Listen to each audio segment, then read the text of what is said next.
ഈശ്വരശിയെ സ്തുതിയായിരിക്കട്ടെ. പ്രിയപ്പെട്ട സഹോദരങ്ങളെ, കാത്തലിക് ബ്രദറിന്റെ പുതിയ എപ്പിസോഡിലേക്ക് വലിയ സ്നേഹത്തോടെ മാധ്യമങ്ങളും ഞാൻ നിങ്ങളെ സ്വാഗതം ചെയ്യുന്നു. നിങ്ങൾക്കറിയാവുന്നതുപോലെ ഓരോ എപ്പിസോഡിലും പുതിയ പുതിയ കാര്യങ്ങൾ നമ്മൾ ചർച്ച ചെയ്യുന്നത്. ഇന്നൊരു പുതിയ വിഷയം നമ്മൾ കൊണ്ടുവന്നിട്ടുണ്ട്. നമുക്കതിലേക്ക് വരാം.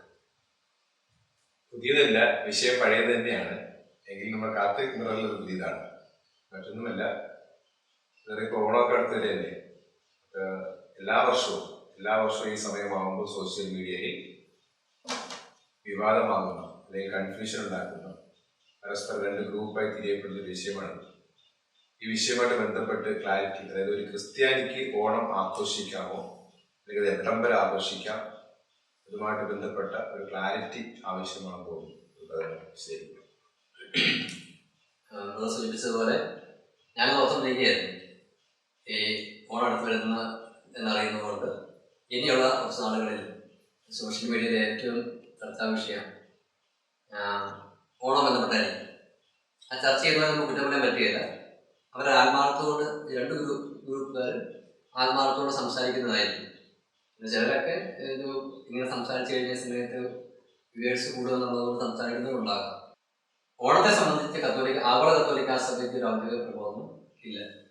നമുക്കറിയാം, വളരെ പ്രാദേശികമായിട്ട് ആചരിക്കുന്നതുകൊണ്ട് ഇവിടെ നമ്മളോട് കാറ്റഗിസം ടെസ്റ്റ് വായിച്ച് നോക്കിയാലോ ഒന്നും ഈ വിഷയത്തിനെ നമുക്കൊരു പ്രബോധനം ലഭിക്കുകയുള്ളൂ. ഇവിടെ നമുക്ക് ലഭിക്കുന്നത് കേരളത്തിലെ കത്തോലിക്ക സമിതി, KCBC കേരള കത്തോലിക്ക സമിതി അല്ല, കേരളത്തിലുള്ള ബിഷപ്പ് കോൺഫറൻസ് ഈ വിഷയത്തെക്കുറിച്ച് എന്താണ് പറഞ്ഞിരിക്കുന്നത്, അതാണ് സഭയെ അനുസരിക്കുന്ന, സഭയെ സ്നേഹിക്കാൻ ശ്രമിക്കുന്ന ഒരു വ്യക്തിയെ സംബന്ധിച്ച് ഈ വിഷയത്തിൽ ഏറ്റവും ആധികാരികമായിട്ടുള്ള കാര്യം.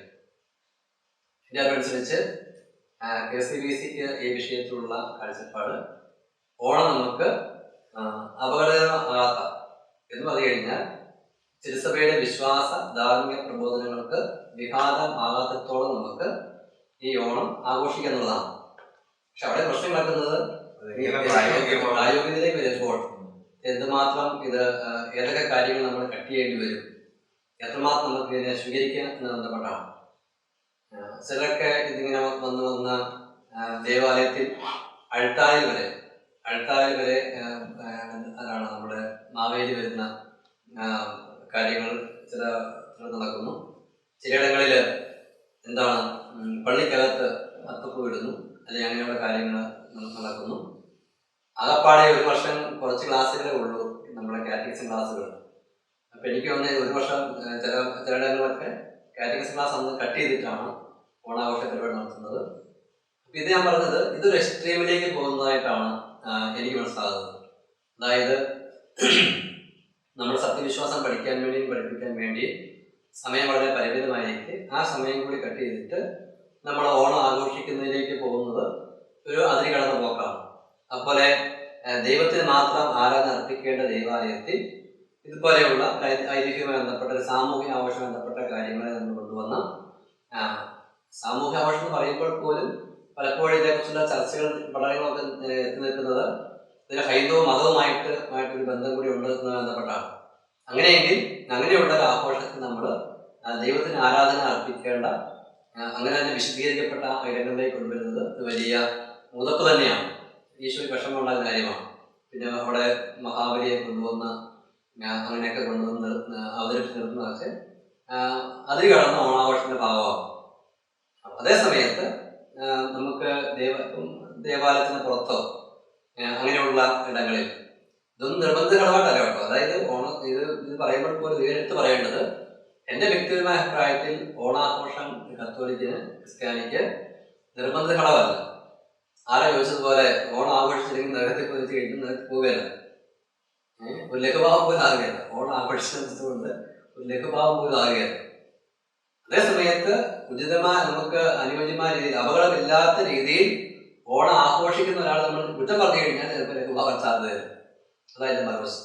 അപ്പം ആ രീതിയിൽ അതുകൊണ്ട് ഈ ഒരു വിഷയത്തിൽ നിന്ന് ആരംഭിക്കുക. ഓണം ആഘോഷിച്ചില്ലെങ്കിലും അത് നമ്മുടെ വിശ്വാസ ജീവിതത്തിന് യാതൊരു തടസ്സം ഉണ്ടാക്കുന്നതല്ല. ഓണാഘോഷത്തെ നമ്മൾ ദൈവാരാധനയെ ബന്ധപ്പെട്ട ഇടങ്ങളിലേക്ക് കൊണ്ടുവരുന്നത് തെറ്റാണ്. അങ്ങനെയുള്ള കാര്യങ്ങൾ നമ്മൾ ആദ്യമായിട്ട് തന്നെ എടുക്കേണ്ടത്. പിന്നെ നമുക്ക് എത്രയൊക്കെ ഇങ്ങനെയുള്ള ഈ രണ്ടും നിലനിർത്തിക്കൊണ്ട് നമുക്ക് എത്രയൊക്കെ ഉപയോഗിക്കാമെന്നുള്ളത് ചിന്തിക്കാവുന്നതാണ്. ഓണത്തിന് ഭക്ഷണം കഴിക്കുന്നു, ഭക്ഷണം എളുപ്പം കഴിക്കുന്നില്ല, ഇപ്പം എപ്പോഴും ഇറച്ചി മീൻ തന്നെ കഴിച്ചിരിക്കുന്നതുകൊണ്ട് അന്ന് വേണമെങ്കിൽ നല്ല വെജിറ്റേറിയൻ ഫുഡ് കഴിക്കുന്നതുകൊണ്ട് നമുക്ക് കാര്യമില്ല. ഇനിയാണ് ഇപ്പം സാധാരണഗതിയിൽ ഈ അന്നോളം തന്നെ ഓണക്കോടി, ഇനിയിപ്പോൾ പുതിയ വസ്ത്രം എടുക്കാൻ വേണ്ടിയിട്ട് ഇതിൻ്റെ പേരിൽ ഒരു പുതിയൊരു വസ്ത്രം എടുക്കാമെന്നുണ്ടെങ്കിൽ, പക്ഷേ വീട്ടിൽ പൈസ ഇല്ലായിരുന്നിട്ട് ഓണക്കോടി എടുക്കാൻ വേണ്ടി വഴക്കുണ്ടാക്കി കഴിഞ്ഞാൽ പ്രശ്നമാവും. ഓണക്കോടി ഇട്ടില്ലെന്നുണ്ടെങ്കിൽ എന്തോ വലിയ കാര്യം സംഭവിച്ചിട്ട്. ഞാൻ പറഞ്ഞു വന്നത് ഇതൊന്നും പ്രധാനപ്പെട്ട കാര്യങ്ങളല്ല, പക്ഷെ നമുക്ക് സ്കാനർ ഉണ്ടാകാത്ത മേഖല ഉള്ളത് കൊണ്ട് ആ സ്കാനർ ഉണ്ടാകാതെ എന്തൊക്കെ കാര്യങ്ങൾ നമുക്ക് എടുക്കാം, മാറ്റിവെക്കാം എന്നാണ് പ്രധാനപ്പെട്ട കാര്യം. അപ്പോൾ ഈ ഒരു വശത്ത് ഞാൻ പറയാൻ പിടിക്കുന്നത്, ഒന്ന്, ദൈവാലയത്തെയും ദൈവീയ കാര്യങ്ങളിലേക്ക് വിഷയം കൊണ്ടുവരരുത്. രണ്ട്, തീക്ഷ്ണമായിട്ട് ഈശോ സ്നേഹിക്കാൻ ശ്രമിക്കുന്ന വ്യക്തിക്ക് ഈ ഓണം ഒരു നിർബന്ധഘടമല്ലാത്തതുകൊണ്ട് ആ വ്യക്തി അതിനകത്ത് പോകേണ്ട ആവശ്യമില്ല. ഇനി പോകുന്നവരെ സംബന്ധിച്ച് ഞങ്ങളെല്ലാം എനിക്ക് പോയേ പറ്റൂ എന്ന് വിചാരിക്കുന്നത് വ്യായാമമായിട്ട് വടം വലിക്കുക, ഓണക്കളി കളിക്കുക, കുറച്ച് ഫുഡ് കഴിക്കുക, വസ്ത്രം മേടിച്ച് അങ്ങനെ ചെയ്യുക. അതിൻ്റെ അപ്പുറത്ത് നമ്മുടെ വിശ്വാസപരമായ ആരാധകരമായ കാര്യങ്ങളിലേക്കൊന്നും ഒരിക്കലും ഇതിനെ കൊണ്ടുപോകാതിരിക്കുക. അതാണ് എനിക്ക് ജനറലായിട്ട് പറയാനുള്ളത്.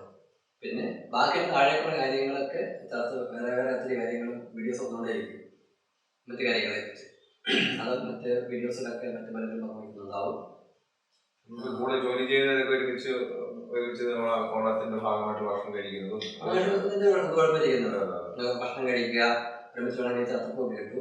അത്തപ്പൂ ഇടുമ്പോൾ അവർ പറയുന്നത് മറ്റേ ഞാനത് പറഞ്ഞു വേണ്ട, കുറച്ച് നമ്മളത് ചെയ്യുന്നതുമായി ബന്ധപ്പെട്ടുള്ള, അതേ സംബന്ധിച്ച് നമ്മൾ പൂക്കൾ ഇട്ടിട്ട് അവിടെ ഹൈന്ദവ ആചാരപ്രകാരമോ അല്ലെങ്കിൽ മറ്റൊരു ആചാരപ്രകാരം എന്തെങ്കിലും വേറെ കർമ്മങ്ങൾ ചെയ്യുന്നുണ്ടെങ്കിൽ നമ്മളത് ഉൾപ്പെട്ടു പോയി. അല്ലെങ്കിൽ അവിടെ വെച്ചിട്ട് നമ്മൾ പ്രാർത്ഥന നടത്തുന്നുണ്ടെങ്കിൽ അവിടെ പെട്ടുപോയി.